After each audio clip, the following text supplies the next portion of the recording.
someone? Have you ever cared? Do you miss someone? Hello again, I'm Dr. Hung Vu and our show is America's Healthcare Crisis. The title for our program tonight is The Influence of Hollywood on Health and Lifestyles. It is clear that the entertainment industry has a very strong impact on many different aspects of our society, economically, socially, culturally, even politically. In the arena of health and lifestyles, sometimes that impact can be very direct. Whatever the movie stars and the rock and roll superstars do, their behavior, be it alcohol consumption, drug abuse, aberrant sexual lifestyles, can be imitated or emulated by their fans. And that type of imitation can be harmful. On the other hand, the superstars also can have an opportunity to promote certain healthy lifestyles and influence their fans as well. And you must be aware of the current intense debate between the top politicians and the entertainment moguls about moral values and freedom of speech and so forth and so on. The purpose of our show tonight is not so much to take side or to participate in that well-publicized battle. I'd rather find out whether we can find an alternative to not being influenced by what's going on in the entertainment industry so that we can decide to get ourselves entertained, but then stay away from whatever influence that is destructive from that particular industry. And for this special, difficult task, I am very happy to welcome back my two favorite speakers, Carol and Bruce Fabrics. Thank you. Hi, Carol. It's good to see you again. Hi, Hung. Good evening. Good evening. How are you feeling tonight? Great. This We're is a talking wonderful about subject. we're talking about Hollywood. Well, she loves Hollywood. You know, Carol grew up with the movies, and she learned how to sing from the movies. She learned how to dance from the movies. It's true. And Yeah. so the movies, Carol loves the movies, Yeah. loves entertainment. It's my Yeah. favorite date. Yeah. Actually, it seems that what's going on in the movies and the music very much is a reflection of the time we live in. I mean, we came out of the 40s and 50s being a very strong, growing, healthy, full of enthusiasm and energy, so that the artworks during that time, the movies, whatever, reflect that type of enthusiasm and positive energy. But lately, it's been kind of different. You know, it's some of the music or the movies can be very violent, very destructive. So, the question I have is that, you know, I mean, it's odd to me that people get entertained by seeing, you know, human beings mutilating other human beings, or you know, what is entertaining about it? Well, I think, at least from what I understand, that all of us, by what we think, by what we feel and what we do, we create habits. And these habits are in our lives and in our minds. And actually the ancient scriptures of the East call them samskaras, like grooves of water running down a hill. And the more we do something, the more we're attracted to it. For example, the more ice cream we eat, the more ice cream we want to eat. Now, the more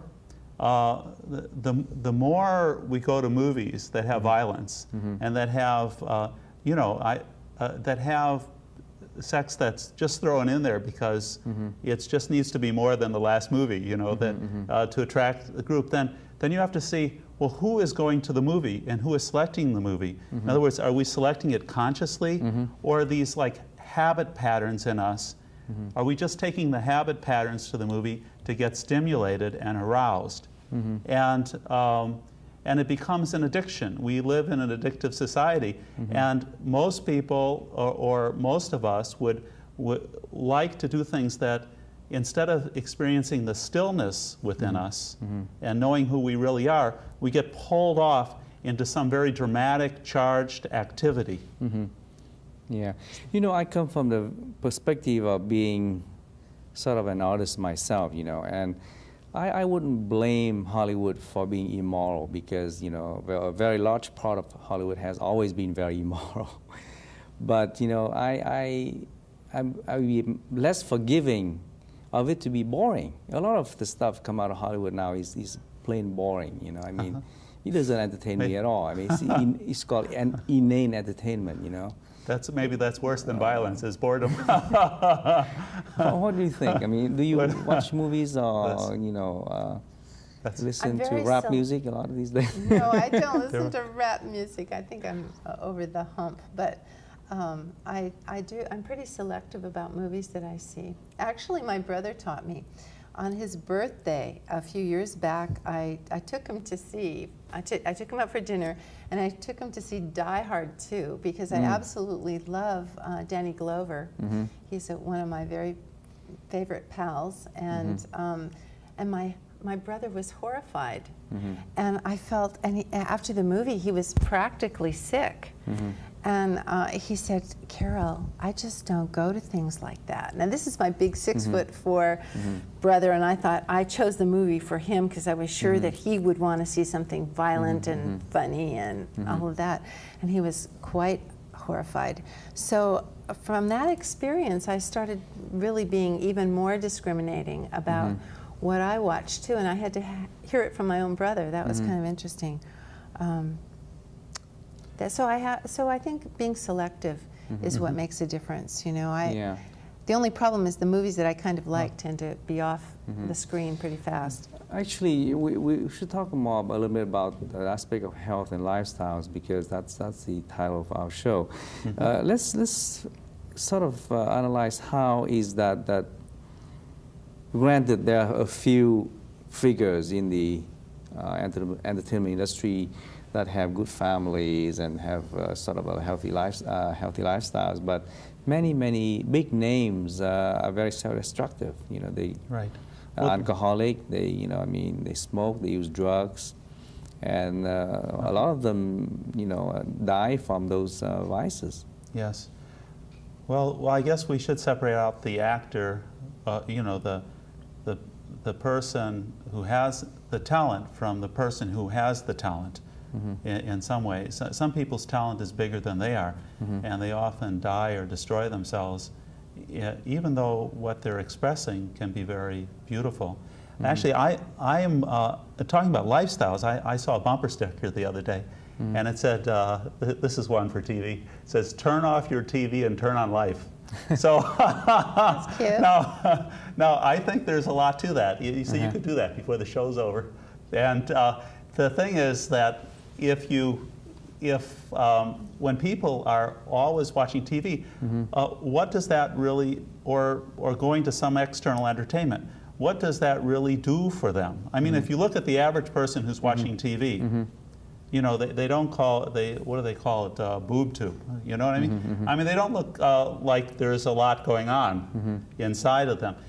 And if you turn off the TV, until a person is able to separate themselves from just this external dependence on stimulation all the time from outside, they can't ever hear something inside that tells them what's right for them, what would really make them happy inside, or even finding that the source of happiness is already inside them. You know, we're already great actors. What are we looking for something else for? You know, that Shakespeare said this world is a stage, and we're actors on this stage. So here we are already actors on a stage, and then we find another stage to be actors on. Yeah, but you still haven't talked about why is that so many big celebrities get to be so destructive in their behavior, health-wise. Because the growth of talent doesn't necessarily match the growth of maturity of the human being, and it takes a very and then of course the higher you climb in the limelight, the more the mistakes you make show. It's a little bit like if the ordinarily I can go about my lifestyle and I don't have a bevy of critics following me and commenting on everything, and putting it in the front page and on the news. So it seems like the bigger we get, then when a light's cast on it, we also cast the bigger shadow. And I think that's what we're talking about, is we all have that shadow. Maybe what we can learn from that, we've seen that in our presidents also. We've restored the clay feet to them, and maybe what we can see is that we have more in common with them than we have different from them. Well, you see, another thing that I'm thinking is that we clearly have a double standard for those who are our leaders. I mean, if like President Clinton, just because he smoked a little bit of marijuana, was a big horror. I mean, people really were very critical of that. He didn't inhale, though.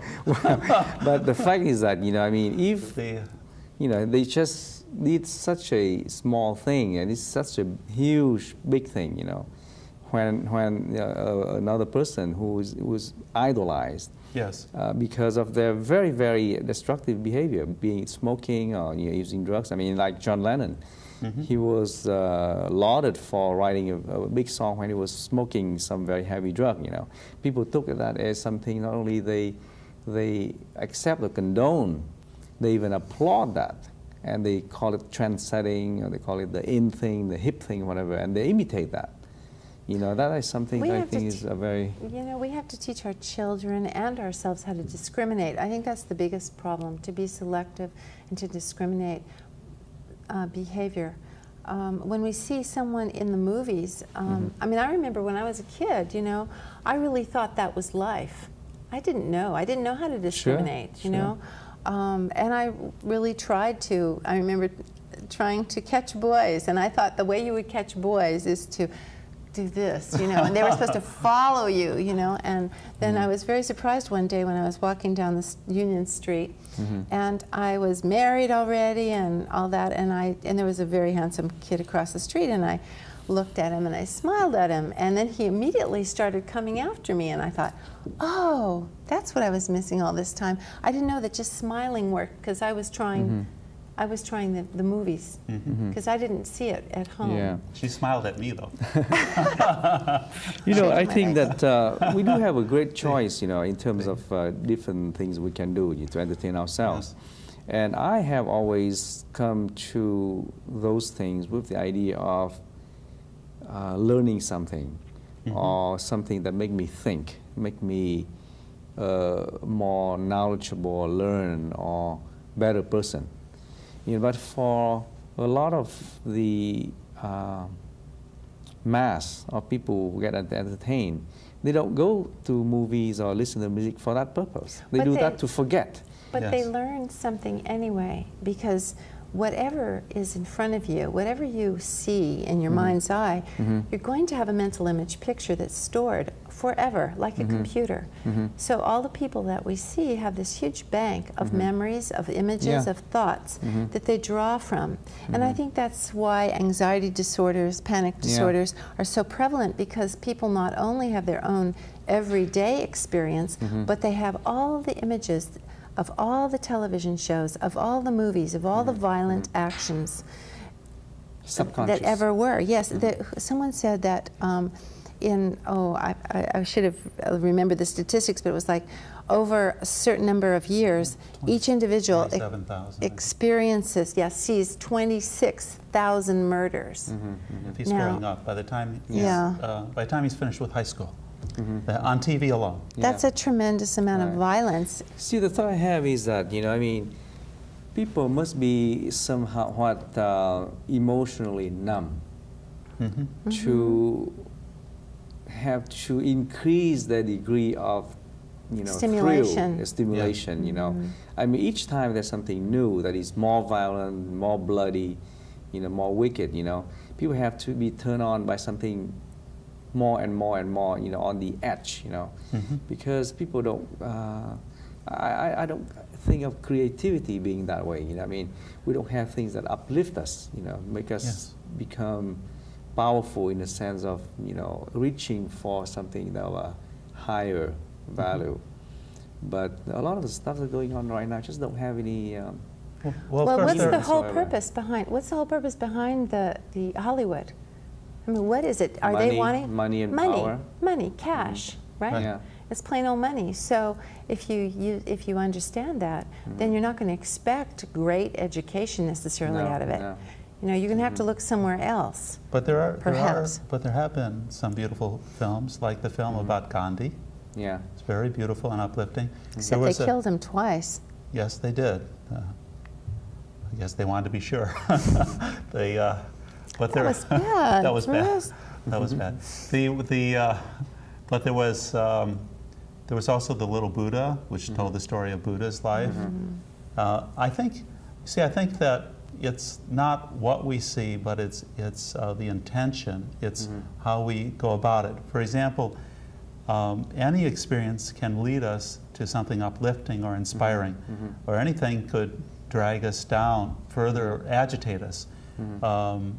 Again, I go back to the ancient scriptures that come out of India, whether they deal with Kashmir Shaivism or Vedanta or Buddhism or many of the other traditions, as well as the traditions of Judaism and Christianity, because they talk about the peace and the love inside of a person that they can get in touch with. For example, if you see, I know that you like to write poetry and music, and if you just see a flower, but that flower brings you beyond just the sensation of the flower and awakens inside of us, inside of you, and then inside of the people who hear the poem or the song, awakens inside of us something higher, which usually, traditionally, since the beginning of time, has been the awareness of the spirituality of the flower, as well as its sensuality. The two are fused. So everything we have can lead us back towards that love and that peace, that awareness inside of having the lights on inside, or it can lead us into tremendous anxiety and agitation where we just become dark and ignorant and we get lost in the process. Well, you know, there are much fewer movies or music or that are uplifting or spiritual and things like that. Yeah, they're much more of a bombardment of the other kind. Okay, and I realize that in a sense, we still have the choice, right? I mean, we don't have to go to see those things. We can turn the TV off, but. And that really distinguishes a discerning viewer from a not so discerning one. But still, I think that one of the reasons I want to talk about this is because I'd like to be one of the small voices that expresses a different kind of opinion. It doesn't belong to the mass, but it's still important that we talk about this thing. Hung, you mentioned something very interesting tonight before the show. You said something about Ted Koppel and how people were listening to him because he had some more meaningful things to say that people were interested in. And I thought that was a wonderful shift. Right. Yeah. Yeah, I'm very encouraged about that too. His show Nightline is beating both Jay Leno and David Letterman in the rating war. Yes. But he also mentioned something that was kind of interesting also. He said that television is not that influential. I mean, you're as famous as your last show. If you disappear from the screen for 6 months, people don't know who you are anymore. So it's a very fleeting thing, but I think there's a subconscious influence if it keep on adding up. So I think that in a sense, I think that we need to raise the consciousness of the entertainment industry, and I think it's being done right now. Unfortunately, with some self-serving motives, but I think that it's important that we intellectualize the whole process and sort of at least think about the subject in a more logical way in terms of using our mind instead of just sitting there and being influenced by all those subconscious influences. I saw a wonderful film a couple of weeks ago. It was called Mi Familia, or My Family, and it was about the Mexican American family growing up in Los Angeles. And I grew up in Los Angeles. And I didn't really live on the same side of the freeway from this family, but I know they existed, and the movie was really telling the truth. There was a tremendous amount of violence, but it was true. It did happen that way. There was also a tremendous amount of love. And I wished that that movie could have been shown 40 years ago, because I think it really shaped how I see Mexican American families.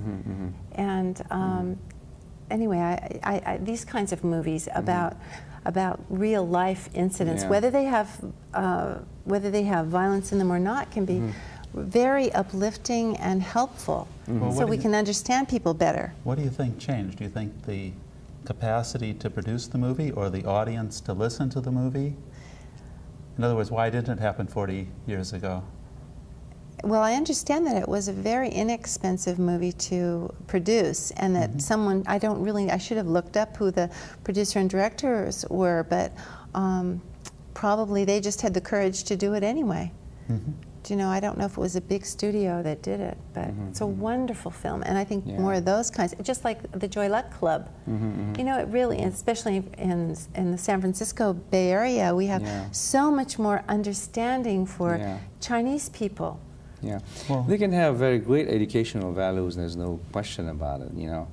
But it's just that sometimes they lose track, and it's kind of unfortunate, because they can be a very powerful force in our society. Yes, absolutely. Because they're so visible. They're Well, but they become powerful.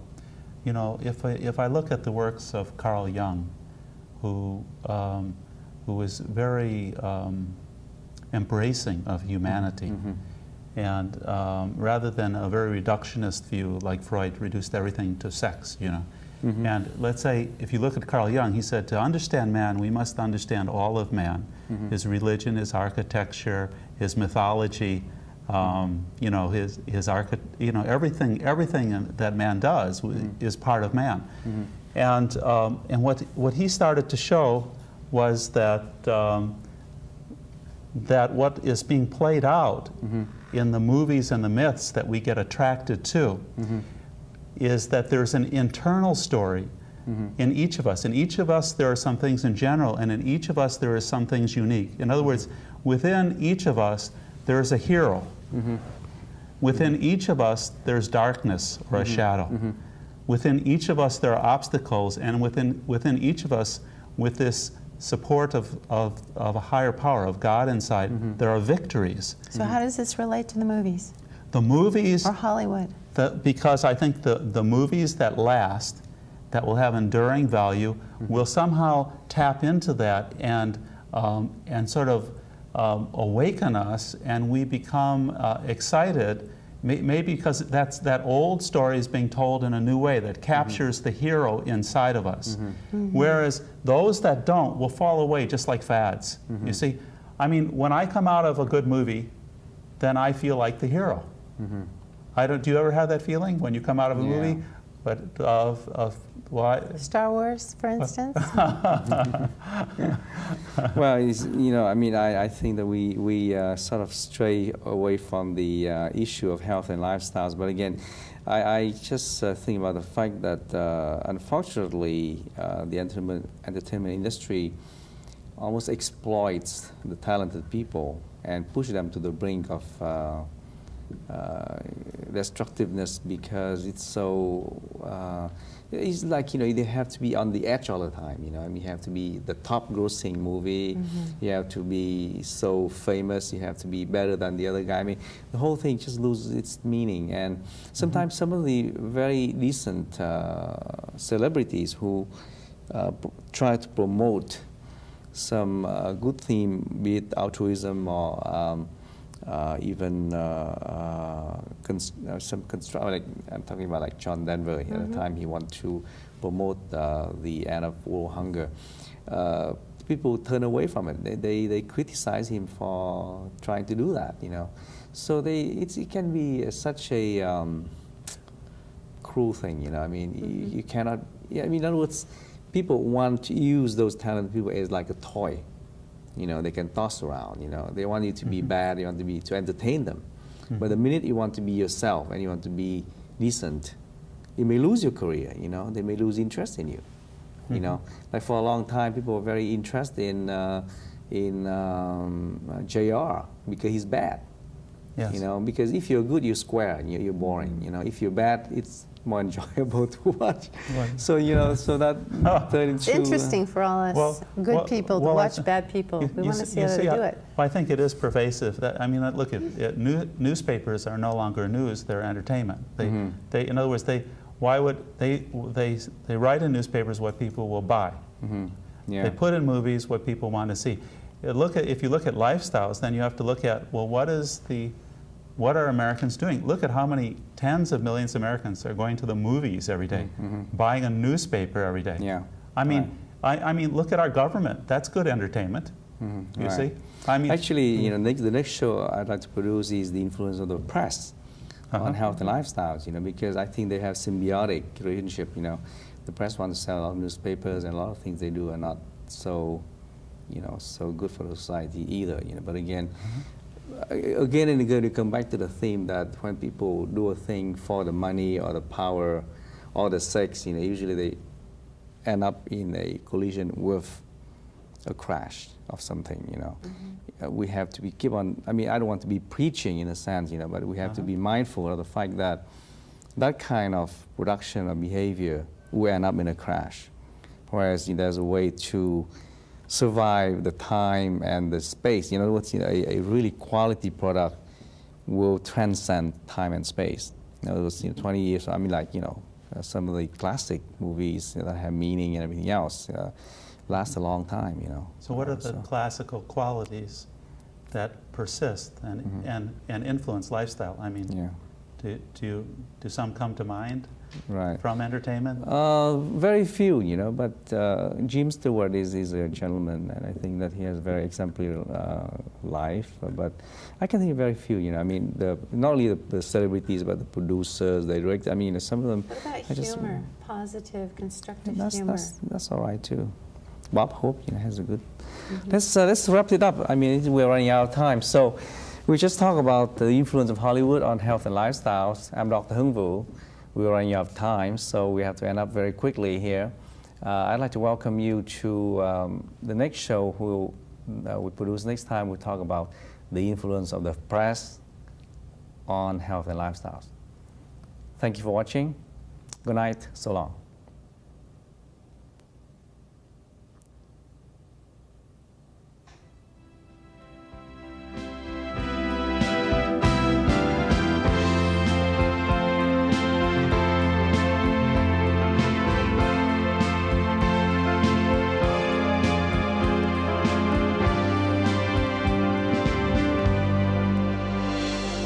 Someone, have you ever cared? Do you miss someone?